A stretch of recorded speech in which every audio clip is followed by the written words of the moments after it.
মজিদ যখন পুরনো তাল গাছটার কাছে পৌঁছালো, হঠাৎ সে একটা শব্দ শুনতে পেল।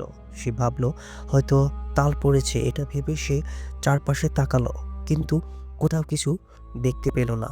ঠিক তখনই তার পেছন থেকে একটা শব্দ ভেসে এলো। মজিদ! শব্দটা অনেক নরম, কিন্তু হাড় হিম করে দেওয়ার মতো একটা শব্দ। মজিদ ঘুরে তাকাতেই তার চোখ ছানা বড়া হয়ে গেল। সে দেখতে পেল তাল গাছের পাশে দাঁড়িয়ে আছে ছোট্ট একটা বাচ্চা। বয়স ৫ কিংবা ৬ হবে। কিন্তু ভয়ানক ব্যাপার হলো তার চোখের জায়গায় কালো ফাঁকা গর্ত, আর বুকের মাঝখানে লাল গুটি গুটি অনেকগুলো চোখ। বাচ্চাটা এসে বলল, মজিদ, আমাকে তোর সঙ্গে নিয়ে যাবি? আমি অনেক দিন ধরে মানুষের রক্ত খাই না। এটা শুনে মজিদের শরীর ঘামে ভিজে গেল, তার পা অবশ হয়ে গেল।